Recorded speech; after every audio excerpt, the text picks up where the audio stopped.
La religion Yoruba. Quand je dis religion Yoruba, je ne parle pas de la religion des Yoruba. Non, puisque les Yoruba aujourd'hui pratiquent une diversité de religions. Quand je parle de religion Yoruba, je veux parler de la religion ancestrale Yoruba ou bien de la religion traditionnelle Yoruba. C'est l'ensemble des croyances, l'ensemble des pratiques qui relèvent du sacré, de l'invisible. Et chez les Yoruba, bien avant l'introduction de l'islam, du christianisme. C'est de ça que nous voulons parler ici aujourd'hui. Mais avant de commencer, je voudrais faire une précision sur le nom de cette religion-là. Quel est le nom de cette religion? Puisque aujourd'hui, toutes les religions ont un nom. Nous avons islam, nous avons christianisme, bouddhisme, shintoïsme et ainsi de suite. Quel est le nom de la religion traditionnelle Yoruba là? Il n'y avait pas de nom à l'origine, il n'y a pas de véritable nom. Et si vous regardez aussi dans les autres peuples africains, vous allez voir que leur religion traditionnelle n'avait pas un nom bien défini. Et c'est la même chose aussi quand vous remontez dans l'histoire et dans toutes les autres contrées du globe. Ce qu'on appelle les religions primitives n'avaient pas de nom défini parce que dans les époques anciennes, la spiritualité, l'ensemble des croyants, tout ça faisait partie de façon intrinsèque de leur vie. Donc, les gens ne donnaient pas un nom défini comme ça. Leurs croyances, tout ça, tout ce qu'ils faisaient par rapport au spirituel, au sacré, c'était un style de vie. Donc ça n'avait pas de nom. Voilà pourquoi la religion Yoruba aussi n'avait pas en fait de nom. C'est pour ça quand les étrangers sont arrivés et ont voulu en parler, ils donnaient l'étiquette religion Yoruba ou bien religion traditionnelle Yoruba ou bien le culte des Orishas. C'est-à-dire ils prenaient souvent un élément central de cette religion-là pour donner un nom au tout. Donc la religion traditionnelle Yoruba, les gens appelaient ça religion Yoruba ou bien culte des Orishas. De la même façon que dans le royaume d'Anhomé, par exemple, les gens prenaient un élément de leur croyance, c'est-à-dire le vaudou, pour nommer tout l'ensemble. Voilà. Mais comme nous sommes dans une époque où on a besoin d'étiquettes, on a besoin d'appellations, aujourd'hui les Yoruba en général ont pris l'habitude, se sont convenus de nommer cette religion-là Ishéché.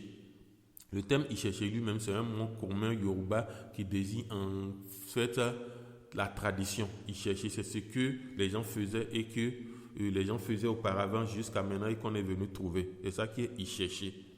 Ça veut dire tradition. Donc c'est ce terme-là qu'on utilise aujourd'hui, que les gens se conviennent d'utiliser de plus en plus pour désigner ce qu'on appelle la religion traditionnelle Yoruba. Donc à partir de maintenant, je vais utiliser le terme Ishéché. Quand je dis Ishéché, je parle de la religion traditionnelle Yoruba.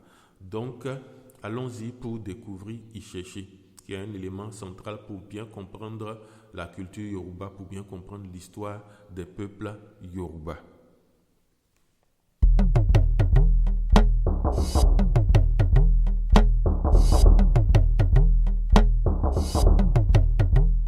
Salut à tous, je me présente, je suis Kolawole Seydou et je suis l'initiateur du projet nommé Je suis Yoruba. C'est un projet de médias qui a pour but de parler de la culture Yoruba, d'enseigner, de montrer, d'informer à propos de tout ce qui concerne la culture des peuples Yoruba et en langue française. C'est destiné à l'audience francophone puisque on entend parler beaucoup de la culture Yoruba sur les internets, mais c'est souvent en anglais. Donc ici, nous en parlons pour les audiences francophones. Et cette chaîne YouTube est une nouvelle chaîne, donc je vous demande, si vous venez de la découvrir, je vous demande de vous abonner pour soutenir la chaîne, pour nous aider et d'agir avec les contenus que nous publions. Sur ce, allons à notre thème du jour, Ishéché, c'est-à-dire la religion traditionnelle Yoruba. Alors, c'est quoi Ishéché? En quoi consiste Ishéché, c'est-à-dire cette religion de nos ancêtres? Je vous jure que on ne peut pas en parler en une seule vidéo, même d'1 heure ou bien de 2 heures, tout ça, on ne peut pas en parler complètement. Ce que je vais faire, c'est une présentation brève et globale pour donner une information juste quand même, pour aussi lever les confusions que nous faisons. Quand on veut parler de Ixéché, on commet souvent l'erreur d'en parler à travers le prisme occidental ou bien à travers le prisme de ce que nous ont montré les religions dites importées, comme l'islam ou le christianisme. C'est-à-dire, on regarde, on se dit qu'une religion, ça doit être comme ceci, comme ceci. Donc, par rapport à cela, on juge ou bien on parle de la religion traditionnelle Yoruba. C'est une erreur qu'il faut éviter. Donc, je vous invite à faire abstraction de tout ce que vous connaissez ou bien de tout ce que vous croyez par rapport aux religions ou bien par rapport à ce que doit être une religion pour comprendre ce que pratiquaient nos ancêtres avant qu'arrivent les spiritualités importées. Voilà. Donc, déjà, comme j'en parlais un peu par rapport au nom de la religion, Ixéché n'est pas vraiment une religion au sens où on le comprend aujourd'hui. Ce n'est pas un ensemble de dogmes qui est séparé de la vie quotidienne et auquel les gens doivent adhérer ou ne pas adhérer. Ixéché, c'est en fait un style de vie, c'est une façon de vivre complètement. Vous voyez. Donc, par rapport à ça, par exemple, contrairement aux religions qu'on connaît aujourd'hui, il n'y a pas de profession de foi ou bien de processus pour rentrer dans Ixéché. C'est-à-dire, les gens naissent dedans. Aujourd'hui, par exemple, si vous dites par exemple que vous pratiquez une autre religion et que vous voulez, et vous venez par exemple chez un praticien de la religion traditionnelle Yoruba, il ne va pas vous demander par exemple de vous convertir. On ne fait pas de conversion par exemple.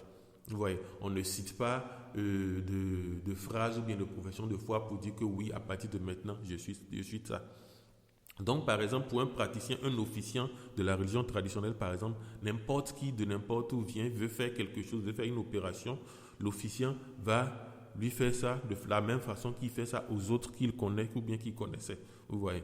Donc, ce n'est pas un ensemble de dogmes auxquels on doit adhérer par une certaine formule, par une certaine action comme ça. Bon, même si maintenant, dans la religion, il y a des niveaux d'initiation que tout le monde aussi peut, auxquels tout le monde peut adhérer, ou que tout le monde peut apprendre.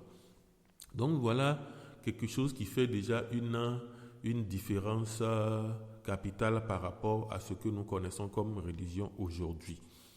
Bien. Maintenant, ceci dit, en quoi cela consistait, c'est-à-dire en quoi les gens croyaient. Pour en parler, on va aborder un autre thème, un autre adjectif que les gens utilisent beaucoup, c'est le thème de monothéisme ou bien de polythéisme. Généralement, les religions africaines sont traitées de polythéistes par les Occidentaux. Maintenant, est-ce que la religion africaine, est-ce que Ixéché, c'est une religion polythéiste? Bien. Alors, polythéiste ou bien polythéisme, la définition basique que nous connaissons de ce terme-là, c'est que ça désigne une religion qui admet plusieurs divinités, plusieurs dieux. Voilà. Maintenant, par rapport à ça, est-ce que Ixéché est une religion polythéiste? Beaucoup se précipiteraient pour dire oui, parce que dans Ixéché, nous avons la présence d'une multitude d'entités qui sont vénérées, qui sont adorées par les hommes. Ces entités-là qui sont connues sous le nom de Orisha. Maintenant, la question qu'il faut se poser, est-ce que les Orishas sont des dieux? Est-ce que c'est des divinités? Bien. Il faut savoir que dans cet ensemble d'entités du monde spirituel qui sont vénérées, adorées par les Yoruba, il y a différentes catégories. Bien. Il y a une entité unique. Il y a une entité unique qui est supérieure à tous les autres, qui est suprême à toutes les autres, qui est antérieure à toutes les autres, qui est la cause initiale de toutes les autres, qu'on appelle Olorun. Qu'on appelle d'abord, qu'on appelle Olorun ou bien Olodumare ou bien Olofin. Voilà, j'ai cité les 3 noms en même temps. Mais sinon, les gens utilisent le premier nom qui est Olodumare. Olodumare qu'on peut encore prononcer Eledumare. Voilà. Donc, voilà le premier nom de cette entité-là. On l'appelle aussi Olorun. Et on l'appelle aussi un nom qui est moins employé, Olofin. Donc, il y a une entité suprême, une entité initiale qui a 3 appellations principales. Elle a d'autres noms aussi, d'autres épithètes aussi, mais ce sont ces 3 noms principaux, c'est Olodumare, Olorun, Olofin. Voilà. Est-ce qu'il faut, pour donner une explication rapide, Olodumare, c'est le maître ou bien le propriétaire du Odu, qui ne finit pas, qui ne tarit pas, qui est infini. Maintenant, Odu, certains traduisent ça par chaudron, marmite, c'est un synonyme. Sinon, Odu aussi, ça désigne un élément ou bien un chapitre du grand livre spirituel Yoruba. Je vais expliquer ça plus tard. Donc, le deuxième nom maintenant, Olorun. Olorun, c'est le maître ou bien le possesseur de l'au-delà. Voilà. Et puis maintenant, le troisième nom, c'est Olofin. Olofin, qu'on peut traduire comme le maître ou bien le possesseur des lois ou bien de la loi. Voilà donc les 3 principales dénominations de cette entité-là. Donc, et je dois faire la précision, il faut bien préciser que Olodumare n'est pas un Orisha. Ça, j'ai vu ça dans certains écrits sur Internet. Les gens, quand ils citent les Orishas de la religion Yoruba, ils citent Olorun dedans. Olorun n'est pas du tout un Orisha. Il faut noter cela à partir de maintenant. Olorun n'est pas un Orisha. Donc, Olorun ou bien Olodumare est au-dessus de toutes les autres entités. Il est unique. Bon, et contrairement aux autres entités aussi qui sont genrées, c'est-à-dire qui ont un sexe, les autres entités-là, c'est soit elles sont de sexe masculin ou bien elles sont de sexe féminin. Olodumare, par exemple, on n'a jamais précisé son sexe quelque part, on n'a jamais dit que c'est un homme ou bien que c'est une femme. Voilà. Donc, Olodumare est au-dessus de tous les autres. Voilà. Maintenant, autour ou bien à côté de Olodumare, maintenant, il y a de nombreuses autres entités qu'on appelle populairement Orisha. Bien. Maintenant, pour mieux comprendre cela, il faut voir comment les Yoruba voient le monde en général, ou bien la genèse du monde. Les Yoruba pensaient qu'au début de tout, la terre telle que nous la voyons aujourd'hui n'existait pas. Il n'existait qu'un monde qu'on appelle Orun. Orun, c'est les cieux ou bien c'est l'au-delà. C'est le monde invisible. Donc, c'est Orun seulement qui existait. Et dans Orun, il y avait Olodumare, avec autour de lui un certain nombre d'entités qu'on appelle Irumole. Voilà, c'était des Irumole. Bien, ce sont des Irumole. Donc, les Irumole sont des entités qui sont autour, qui étaient avec Olodumare dans Orun, dans l'au-delà. Et à partir d'un moment, Olodumare a donné l'ordre à l'un des Irumole d'aller créer la terre et les êtres humains. J'ai déjà raconté un peu cette histoire, je vais la raconter plus en détail un autre jour. Donc, ainsi, les Irumole à qui on a donné l'ordre est descendu et a créé la terre, tout ça, et a créé les hommes. Et un certain nombre de Irumole sont descendus, du nombre de 16, il y a 16 Irumole qui sont descendus pour vivre avec les hommes. Ils ont vécu avec les hommes comme leur roi pendant un certain moment, tout ça. Et à partir d'un certain moment, ils se sont retirés les uns après les autres et ont laissé les hommes seuls sur la terre. Voilà. Donc, ces Irumole-là, c'est eux qu'on appelle Orisha aujourd'hui. Il y a une petite différence entre Irumole et puis Orisha. Donc, les Irumole, c'était ces entités-là, ce sont ces entités-là qui existaient avec Olodumare dans les cieux, avant la création des êtres humains. Maintenant, il faut dire que quand les êtres humains ont été créés au cours de leur évolution, il y a certains parmi eux, des hommes qui, après leur mort, par rapport à des faits qu'ils ont accomplis dans leur vie, ont été élevés à un rang d'entité qu'on peut vénérer, qu'on peut adorer. Donc, c'est ça qu'on appelle Orisha. Donc, Orisha, en fait, ça désigne toutes ces entités-là qu'on vénère, qu'on adore. Mais parmi toutes ces entités-là, il y a certaines qui étaient déjà dans les cieux avant la création de la terre et avant la création des êtres humains. On les appelle des Irumole. On les appelle aussi Orisha, puisqu'on les vénère, on les adore. Maintenant, il y a des êtres humains qui sont nés comme êtres humains, qui ont vécu comme êtres humains, et après leur mort, pour certains faits, pour certaines raisons, ont été élevés au rang d'entités qu'on peut adorer. Ceux-là sont des orishas, mais ce n'est pas des Irumolais. J'espère que vous comprenez cette nuance-là. Donc voilà en quelque sorte l'ensemble des entités, même, c'est même pas l'ensemble, hein, en dehors de Olodumare et des orishas Irumolais, il y a aussi d'autres entités de niveau inférieur qu'on n'adore pas de façon systématique comme ça, mais qui existent dans un monde spirituel et qui ont aussi certains pouvoirs. Mais ce qu'il faut retenir, ce qu'il faut connaître, c'est les orishas. Et puis aussi, il faut connaître Olodumare. Donc, tout comme fait les orishas sont donc, disons, les figures centrales de l'adoration dans la religion, dans la spiritualité traditionnelle. Mais, comme je viens de l'expliquer tout à l'heure, ce n'est pas les figures les plus importantes ou bien en termes de niveau. Donc, au-dessus des Irumolais, au-dessus des orishas, il y a l'entité qui les a créés, qui est leur source, qui est Olodumare. Si on veut faire de la comparaison, c'est vrai que comparaison n'est pas raison. Si on veut faire de la comparaison, on peut dire que Olodumare, c'est Dieu. On va dire que c'est Dieu, pour employer le terme que les gens utilisent dans d'autres religions, que c'est Dieu. Puisque Olodumare est unique, il est suprême, tout ça, avant tous les autres. Et puis maintenant, les orishas sont, pour faire un peu de comparaison aussi risquée, sont les prophètes ou bien sont les saints et tout ça. Voilà. Mais il y a une chose qui est particulière, c'est que dans la spiritualité yoruba, on n'adore pas Olodumare. Vous voyez, Olodumare est suprême, tout ça est unique, mais les sollicitations, les vénérations, les demandes ne vont pas vers cette entité-là. C'est-à-dire c'est une entité qui a créé les choses, qui est à la base de tout, qui a lancé les créations, mais qui maintenant, par rapport aux hommes, est en retrait. Cette entité-là est en retrait.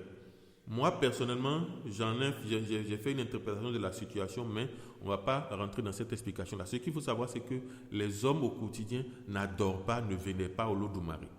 La cible de leur adoration, l'objet de leur adoration, ce sont les orishas, dont font partie les Irumolais là. Voilà. Donc, ceci dit, c'est les orishas que les gens adorent au jour le jour. Et les orishas, il y en a beaucoup. On dit souvent dans les textes qu'ils sont au nombre de 401. Voilà. Mais c'est un chiffre symbolique parce que nulle part on a une liste définie des 401 Irumolais là, des 401 orishas là. C'est un chiffre symbolique, on dit qu'ils sont 401. Voilà. Et il y en a, en tout cas, il y en a beaucoup. Quand vous cherchez au jour le jour, vous trouverez qu'il y en a beaucoup. Mais il y a un certain nombre qui reviennent souvent, qu'on retrouve dans toutes les régions du pays Yoruba et qui sont adorés un peu partout. Pour citer quelques noms, par exemple, on va citer Obatala, on va citer Yemonja, Ogun, Shango, Oya, il a dit Yemonja, je pense, Oshun, Eshu, Orunmila. Donc, il y a il y en a beaucoup et il y a un certain nombre quand même qui sont, qu'on va dire, qui sont les orishas majeurs ou bien capitaux, tout ça. Donc, voilà. Donc, à partir de maintenant, nous allons parler des orishas, ce qu'il faut en savoir, qu'est-ce qu'il faut savoir des orishas. Les orishas sont donc dans Ishéché l'objet principal, l'objet central de l'adoration, de la vénération des êtres humains. Ils sont nombreux. Il y en a certains qui sont de sexe masculin, certains sont de sexe féminin. Et les orishas ont leur histoire. Chaque orisha, quand vous prenez chaque orisha, vous allez voir qu'il a une histoire, tout ça, ce qui justement ce qui est différent par rapport à Olodumare. Olodumare, par exemple, il n'y a pas d'histoire, par exemple, sur l'origine, sur l'existence de Olodumare, par exemple. Alors que les orishas, par exemple, chaque orisha a des histoires sur sa vie, tout ça, sur des faits qui ont été accomplis dans sa vie et qui servent à illustrer certaines choses, qui servent à étayer certaines choses. Voilà. Maintenant, ce qu'il faut savoir aussi des orishas, c'est que les orishas ont des compétences spécialisées, voilà. C'est-à-dire, chaque orisha a un certain domaine d'activité. C'est vrai qu'on peut retrouver un domaine d'activité chez un et retrouver le même chez l'autre, mais en général, il y a des domaines d'activité bien précis par orisha. Et aussi, parfois, les orishas aussi sont des patrons de certaines professions. Vous voyez. Donc, vous allez voir, par exemple, que certaines professions, par rapport à leur profession, sont amenées à adorer, à vénérer un tel orisha, et d'autres, dans un certain autre domaine d'activité, vont adorer ce orisha. Voilà. Maintenant aussi, par rapport aux besoins, par rapport à ce que l'on sollicite. Lorsqu'on veut telle chose, par exemple, si c'est un enfant qu'une femme cherche, par exemple, une femme qui n'a pas d'enfant, qui cherche un enfant, elle va s'adresser à un orisha plutôt qu'à un autre. Ou bien quelqu'un qui a des difficultés dans la vie, qui a des épreuves dans la vie, qui veut la victoire, qui veut gagner, va s'adresser à tel autre ou bien à tel autre. Ouais. Donc, les orishas ont des domaines de spécialité, des domaines de compétences, et c'est par rapport à ça qu'on les sollicite. Et il y a une certaine façon de les solliciter. Les orishas, on s'adresse à eux par des sacrifices. Les sacrifices en Yoruba qu'on appelle etutu ou bien ebo. Bien. Un peu plus tard, il va parler de Ifa, mais en tout cas, donc chaque orisha a son nom. Il a aussi ce qu'on appelle orike, c'est-à-dire ses noms d'éloge. Il y a des noms par lesquels on fait son éloge. Vous parlez comme les Ivoiriens, on fait son atalaku. Aussi, chaque orisha a des appellations, c'est-à-dire lorsqu'on veut s'adresser à lui, il y a des noms pour l'interpeller. Maintenant aussi, chaque orisha, j'ai parlé de sacrifice, chaque orisha aussi a des sacrifices bien spécifiques. C'est-à-dire on ne peut pas utiliser tel sacrifice, telle chose, on ne peut pas donner telle chose en sacrifice à n'importe quel orisha. Il y a certains orishas, par exemple, c'est peut-être telle viande ou bien tel repas ou bien telle plante qu'on doit leur donner en sacrifice. Et il faut connaître ces différentes choses-là. Et aussi, chaque orisha aussi a ses interdits. C'est-à-dire, il y a d'autres, il ne faut pas, dans leur culte, dans leur lieu de culte, il y a des choses qu'on ne doit pas emmener, qu'on ne doit pas apporter. Voilà. Donc, il faut connaître cela. Lorsqu'on s'initie, quelqu'un qui est initié ou bien qui doit être initié à un certain orisha particulier doit connaître toutes ces choses-là par rapport à ce orisha-là. Donc la voie royale, le moyen principal par lequel on s'adresse aux orishas, par lequel on les interpelle, on leur demande quelque chose, bien par lequel on les remercie, c'est donc les sacrifices. Si les orishas sont la cible, sont l'objet de l'adoration des êtres humains, ce n'est pas, c'est-à-dire la communication, ou bien l'échange, l'interaction qu'il y a entre les êtres humains et les orishas, ce n'est pas une interaction en un seul sens. Ce n'est pas que les hommes, ils adressent, ils font les sacrifices, mais ils font les adorations et il n'y a pas de réponse claire en retour. Voilà. Dans la spiritualité traditionnelle Yoruba, donc, il y a interaction, il y a échange entre le monde des vivants, entre le monde des hommes et le monde spirituel. Comment cela se passe? Ça se passe à travers Ifa. Voilà. Donc voilà un autre thème important de la spiritualité traditionnelle Yoruba qui est Ifa. C'est quoi Ifa? Ifa, c'est la géomancie traditionnelle, c'est la géomancie Yoruba. Et c'est en même temps la bibliothèque sainte ou bien le livre saint de la religion traditionnelle de Isheshe. J'explique. D'abord, il faut bien préciser donc que Ifa n'est pas la religion Yoruba. Ça, c'est encore une autre confusion qu'on voit sur Internet. On voit certains disent que, surtout les Américains, mais les non-africains qui disent que Ifa c'est une religion, ou bien ils parlent de Ifa comme d'une religion. Non. Ifa, c'est un élément de Isheshe, la religion traditionnelle Yoruba. Voilà. Donc, Ifa, j'ai dit que c'est la géomancie. Une géomancie, c'est en quelque sorte une technique de divination, un ensemble de techniques qui permettent de savoir des choses cachées. Voilà. Donc, Ifa, c'est d'abord une géomancie. C'est un ensemble de techniques qui permettent de connaître, de recevoir des messages du monde spirituel. Voilà ce que c'est que Ifa. Donc, comment cela fonctionne? Pour faire une comparaison encore, comparaison n'est pas raison, on va dire que Ifa, ça ressemble un peu comment on appelle ça, à la cartomancie, en termes de technique, en termes de procédé, voilà. Je dis ça pour montrer que IFA, ce n'est pas un truc de médium, comme un truc de féticheur ou bien de mage où quelqu'un est là, il y a un prêtre de IFA qui entre en contact avec les entités et puis les entités lui parlent dans les oreilles, tout ça. Ce n'est pas comme ça que fonctionne IFA. IFA, ça repose même, on peut dire, sur une approche quasi scientifique, sur une certaine technique, voilà. Donc, je vais parler de IFA plus en détail plus tard, mais c'est l'officiant d'IFA, celui qui pratique IFA a un certain nombre d'outils qu'il utilise selon des techniques pour avoir des signes. Et quand il obtient ces signes-là, chaque signe, il y a un ensemble de signes et chaque signe a des interprétations données qui sont contenues dans ce qu'on appelle les Odu IFA. Donc, et c'est à partir de ces signes qu'il a obtenus là qu'il fait une interprétation. Vous voyez, non? Donc, c'est comme si vous cherchez, si vous avez un signe, maintenant quand vous voyez le signe, vous voyez à quoi correspond ce signe-là. Et selon la situation de la personne qui est venue consulter, vous allez faire une interprétation par rapport à son problème particulier. Vous voyez. Donc, c'est une technique qui repose sur un procédé scientifique. Vous voyez. Donc, ce n'est pas que celui qui pratique IFA, qu'on appelle le Babalao, le praticien du IFA, on l'appelle le Babalao.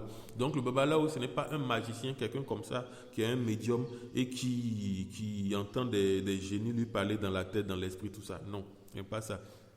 Voilà, donc, une différence capitale. Donc, c'est à travers IFA donc que nous recevons les messages du monde spirituel. C'est-à-dire, nous les hommes, nous sommes là, nous voulons savoir telle chose, et nous allons consulter le Babalao, qui est le prêtre qui maîtrise le IFA. Donc lui, il va consulter, il va avoir un signe, et ce signe-là, il va l'utiliser pour l'adapter à notre situation et nous donner une réponse sur ce que nous voulons savoir.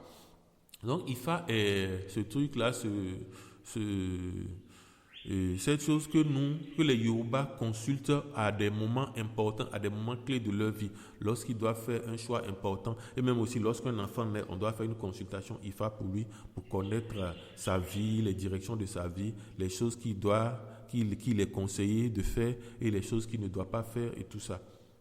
Voilà, donc quand un enfant naît, quand on doit se marier par exemple, quand on doit voyager, les gens font IFA. Vous voyez. Bien. IFA, c'est donc une géomancie, c'est-à-dire un ensemble, une technique de divination. Et cette technique de divination repose sur un ensemble de tests, un ensemble de récits qu'on appelle les Odu IFA. Odu IFA, on peut définir ça comme le livre saint de la religion traditionnelle Yoruba. Odu IFA, c'est le livre saint de Isheche. Voilà, la particularité, c'est que ce n'est pas un livre papier, ce n'est pas un livre écrit, c'est un livre oral. C'est un livre qui est composé de, on va pas dire 16 chapitres, je vais dire que plutôt, c'est un livre ou bien c'est une bibliothèque qui est composée de 16 livres, si on peut parler ainsi. Donc, c'est composé de 16, il y a 16 Odu IFA. Voilà, donc on va dire que c'est 16 livres. Et maintenant, dans chaque livre aussi, chaque livre est divisé en 16 parties. En 16 parties, donc, et 16 fois 16, ça fait 256, si je ne me trompe pas. Donc, il y a ainsi 16 différentes parties que un praticien de IFA, un Babalao doit connaître. Vous voyez. Et ce sont des tests, des tests qui parle d'une diversité de sujets. Ça parle de l'origine du monde, ça parle de certaines plantes, ça parle de l'histoire des orishas, ça parle aussi de l'histoire de personnages historiques, tout ça. En tout cas, ça parle aussi de médecine, de plantes, tout ça. Ça parle de beaucoup de choses. Ça, disons, la somme des connaissances du monde Yoruba. C'est ça qu'on retrouve dans les Odu IFA. Donc, c'est ce qui est dedans que les prêtres, que le Babalao utilise pour interpréter les signes qu'on a obtenus autour d'une consultation. Voilà. Donc, étant donné le nombre de Odou qu'il y a dans IFA, le nombre 256, apprendre tous ces Odou IFA là, ça prend du temps. Ça prend du temps. Et pendant longtemps, ces tests là ont été transmis de père en fils à travers des familles, les familles de Babalawo. Donc, généralement, on devenait Babalawo de père en fils. Quoique, bien sûr, quelqu'un qui n'a pas de père, Babalawo pouvait aussi devenir en rejoignant la famille d'un Babalawo et en restant auprès de lui, en vivant auprès de lui pendant des années. Donc, ça prenait des années. Ce sont des longs tests. Chaque Odou comporte des longs tests qu'il faut connaître, qu'il faut apprendre par cœur. Et c'est au bout d'un certain nombre d'années qu'on peut prétendre maîtriser cela. Donc, si on veut être un Babalawo correct, ce n'est pas quelque chose qui se fait en quelques semaines ou bien en quelques mois. Il faut des années pour bien maîtriser ça. Voilà. Bon, maintenant, l'autre problème aujourd'hui, c'est que aujourd'hui, on peut se poser la question, est-ce que ce ne serait pas bien de mettre tout par écrit? Vous voyez? Parce que le fait que c'est oral, il y a des choses, des aléas du temps et de l'espace qui jouent dessus. C'est-à-dire, quand vous allez d'une région à une autre, par exemple, un certain événement ou bien certains chapitres des Odou IFA là peuvent différer. C'est les conséquences de ce qu'on appelle le téléphone arabe. C'est-à-dire quand quelque chose est transmis de façon orale, quand ce n'est pas écrit, il y a des risques de modification. C'est l'un des grands problèmes de IFA aujourd'hui. Voilà, donc il y a souvent, sur le même sujet, on a des versions différentes. Vous voyez. Donc moi je me pose la question, pourquoi ne pas mettre tout cela par écrit? On peut par exemple rassembler un certain nombre de Babalawo et puis réciter aujourd'hui avec les moyens qu'on a, on va enregistrer et puis on va mettre ça par écrit et puis on va avoir un livre. Bon, mais dans le pays urbain en tout cas, les gens préfèrent toujours rester dans cette oralité là. Quelque part, je pense que c'est parce que ça conserve, ça maintient le privilège de certains. Parce que du moment qu'on va mettre ça par écrit, ça sera à la portée de beaucoup de personnes et les Babalawo vont perdre peut-être un certain privilège. Donc jusqu'à aujourd'hui, les gens préfèrent, en tout cas au niveau du pays urbain, je ne parle pas de ceux qui sont hors du continent, les gens préfèrent que les choses restent de façon orale, que ça soit transmis toujours de façon orale. Mais comme j'ai dit, ça comporte les aléas que cela comporte. Donc voilà.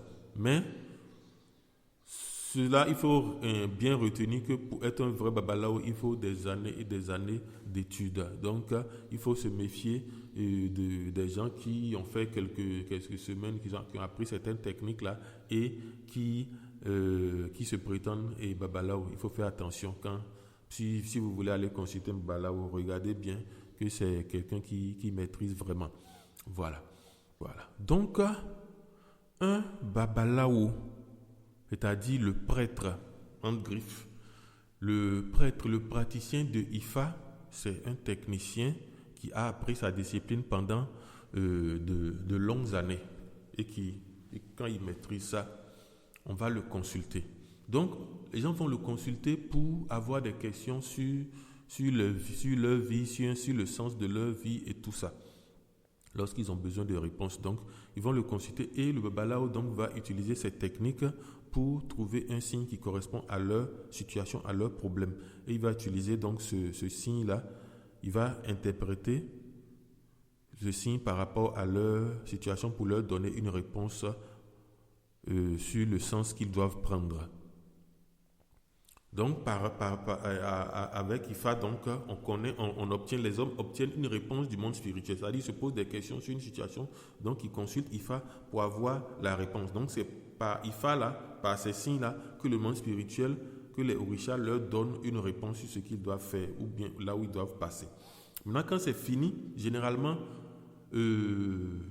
toute consultation de IFA doit être clôturée par un sacrifice. Vous voyez. Donc, après avoir fait la consultation, le Babalawo va vous conseiller de faire un sacrifice par rapport au problème, par rapport au signe qui est sorti et par rapport aussi aux Orishas qui sont et impliqué dans le problème ou bien dans le signe, vous allez faire un certain nombre de sacrifices. Voilà. Dans les sacrifices, il y a des sacrifices qui sont systématiques après toute consultation, qui visent deux orishas en particulier. C'est-à-dire le orisha qui est le maître, le patron de Ifa, et puis aussi le orisha qui transporte les sacrifices vers les orishas, vers le monde spirituel. Je vais vous en parler plus en détail dans une autre vidéo que je vais consacrer à Ifa. Voilà. Donc, il y a un certain nombre de sacrifices, dont des sacrifices qui sont systématiquement adressés à deux des orishas. Maintenant, selon le problème, selon la situation pour laquelle vous avez consulté, il y aura aussi des sacrifices adressés à tel ou tel orisha. Et comme je l'ai dit plus tôt, chaque orisha a son genre de sacrifice. Pour tel orisha, ce sera tel produit, telle nourriture, ou bien telle viande, ou bien telle chose, tout ça, telle plante. Ou un tel autre orisha, c'est tant, et ainsi de suite. Voilà. Donc, après le sacrifice, l'opération religieuse, le rite est terminé. Ouais. Donc là, j'aborde aussi l'un des points des compétences ou bien du champ d'action du babalao. Voilà. Aujourd'hui, on voit le babalao comme un féticheur, quelqu'un qui fait des fétiches, qui donne des potions aux gens, tout ça. J'aborde déjà le thème ici, bien que je me promets d'en parler plus tard. Un babalao, normalement, son action, ça s'arrête au sacrifice. C'est-à-dire, il fait les consultations, il fait les choses pour vous, il vous dit, et ensuite, vous faites le sacrifice. Maintenant, la partie où on donne des potions, des médicaments, des objets à porter, tout ça, c'est dans un autre domaine qui, normalement, ne concerne pas le babalao et un stricto sensu. Vous voyez, c'est une confusion que les gens font aujourd'hui qu'on va expliquer un peu plus tard. Donc voilà un peu comment cela se passe dans Ixéché. Maintenant, tout ne s'arrête pas au sacrifice. Tout ne s'arrête pas à Ifa. Donc voilà en gros ce qu'on peut dire de façon brève, de façon brute sur Ixéché. Sur la religion traditionnelle Yoruba, les deux gros points, c'est les orishas, qui sont les entités qui sont l'objet d'adoration, de vénération de la part des êtres humains. Et puis aussi maintenant, Ifa, qui est la géomancie, qui est la technique de divination de cette religion traditionnelle-là. Maintenant, Ixéché ne se limite pas qu'à cela, il y a beaucoup d'autres choses à savoir. Je vous l'ai promis, je le promets encore, on va faire plusieurs vidéos sur ce thème-là, sur des points bien précis. Donc, les hommes, les Yoruba, dans leur vie de tous les jours, ce n'est pas tous les jours qu'on consulte le Ifa. À cet effet même, c'est un conseil général qu'on donne aux gens. Les babalao qui sont bien inspirés, qui ne versent pas dans le clientélisme, ils conseillent bien aux gens que ce n'est pas tous les jours et pour un oui ou pour un non qu'il faut aller faire la consultation des Ifa. Il faut réserver ça pour des moments capitaux, des moments importants. Vous voyez. Donc, en dehors de la consultation des Ifa et des sacrifices qui s'en suivent, la vie spirituelle au quotidien du praticien, du pratiquant de Ixéché, comment cela se passe? Bon, contrairement aux autres religions, par exemple, où il y a un jour de repos, où on va au culte, cela n'existe pas comme ça dans Ixéché. Il n'y a pas un jour de repos, un jour réservé au culte comme ça. D'abord, au jour le jour, il est conseillé, les gens pratiquent ce qui pourrait s'assimiler à une prière. On appelle ça Iwure ou bien Isure selon dans d'autres cas. Donc Iwure en fait c'est ce qu'on peut assimiler à la prière, mais ce n'est pas dans la formulation, ce n'est pas une prière. Les Iwure en fait ce sont des bénédictions. C'est-à-dire le croyant en griffe donc chaque jour de sa vie, soit le matin comme ça quand il se réveille, ou bien le soir avant de se coucher, ou bien à n'importe quel moment quand il veut faire quelque chose d'important, il fait des iwure qui sont des bénédictions. Les Iwouré, ce n'est jamais des formules où on dit « Ah, donnez-moi ceci, donnez-moi cela, accordez-moi ceci ». Ce ne sont jamais des demandes, ce sont des affirmations, des commandements. Voilà. Ce sont des phrases qui sont souvent formulées au futur. Et donc, à travers ces phrases, ces formulations, le praticien de Ixéché formule ce qu'il souhaite pour lui, ce qu'il souhaite pour sa famille, ce qu'il souhaite pour sa communauté, tout ça. Il dit des phrases, des phrases qui sont au futur, qui sont l'expression de ses aspirations, de ce qu'il souhaite. Voilà. Et maintenant, s'il y a des gens autour de lui, avec lui qui entendent, ils vont dire Haché, qui est une phrase qui veut dire à peu près, ainsi soit-il, ou bien Amen. Vous voyez, donc je vais expliquer plus tard ce que Haché là. Voilà. Donc, soit lui-même quand il finit, il dit Haché, ou bien les gens qui sont autour de lui vont dire Haché. Voilà, à ces bénédictions-là. Donc, ça aussi, c'est une partie de Ixéché qu'il faut savoir, qu'il faut connaître. C'est-à-dire, le croyant lui-même, le pratiquant de Ixéché est un élément aussi important, un élément central, un élément actif aussi, puisque lui aussi, il peut activer certaines choses à travers les Iwouré qu'il prononce. Vous voyez, voilà. Maintenant, par rapport au jour de culte, donc, il n'y a pas de jour dans la semaine précis pour le culte comme ça. Vous voyez. Mais il y a des périodes dans l'année qu'on appelle des périodes de fête, qu'on appelle Odun. Donc, il y a des périodes, par exemple, on peut dire que c'est Odun Obatala ou bien Odun Shango, Odun Oshosi, ainsi de suite. Donc, à ce moment de l'année comme ça. Par exemple, actuellement, il y a de ces fêtes-là, il y a Odun, par exemple, Odun de Oshun, qui est très, très, très célèbre, qui se passe dans le mois d'août, par exemple, et à Oshogbo. Donc, au cours de l'année comme ça, il y a des périodes, il y a des fêtes qui sont dédiées à des orishas particuliers. C'est ça qui marque les grands moments de la pratique de Ixéché. Mais il n'y a pas de jour précis comme ça. Quoique, aujourd'hui, il y a une certaine innovation. Aujourd'hui, on voit, ça c'est quelque chose que j'ai constaté au Nigeria, on voit des jeunes praticiens de Ixéché, par exemple, qui font venir souvent quand les Brésiliens, puisque aujourd'hui, il y a beaucoup de gens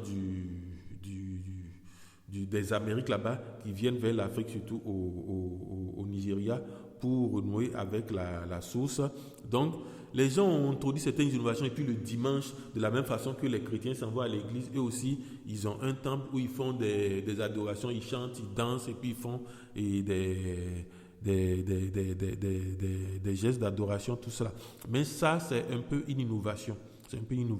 Bon, c'est de bonne guerre. Voilà un peu.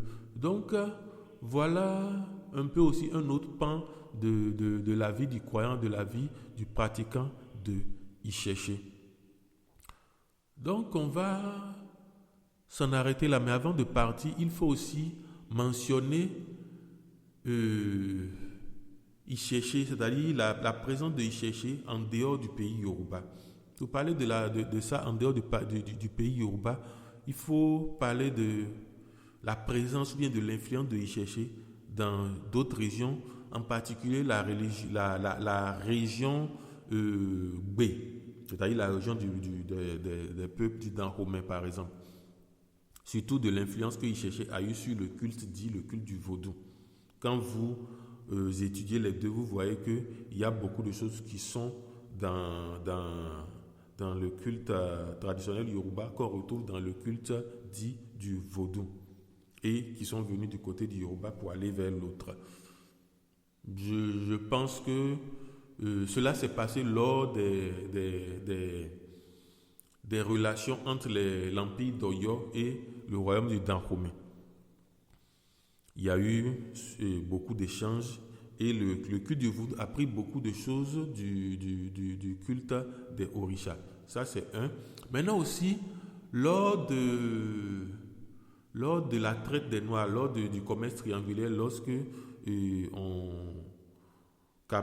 kidnappait les Africains ici pour les amener, pour aller les vendre dans les Amériques là-bas, les Yoruba, ceux qui étaient pris dans le pays Yoruba, lors de la traversée ou après la traversée, lorsqu'ils sont arrivés là-bas, ils ont conservé la pratique de leur spiritualité, de leur religion.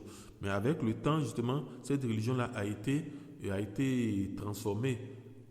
c'est adapté au contexte local, a été transformé et a pris différentes versions. Donc, quand vous allez dans les Amériques, vous allez voir différentes régions qu'on appelle soit candomblé, soit santeria, tout ça, ou d'autres noms aussi, qui contiennent des éléments de Ixéché. Vous voyez. Donc, voilà un peu l'influence de Ixéché en dehors du pays Yoruba. D'une partie dans le culte du vaudou, mais aussi dans les cultes d'origine africaine des Américains. Voilà. Donc, je vais m'en arrêter là pour aujourd'hui, en sachant qu'il y a encore énormément de choses à dire encore sur cette spiritualité ancestrale-là. Et je vous invite à vous abonner, je vous invite à activer les cloches de notification pour être informé dès qu'il y aura une vidéo et précisément des vidéos sur ce thème-là. Donc, rendez-vous à très bientôt. Merci.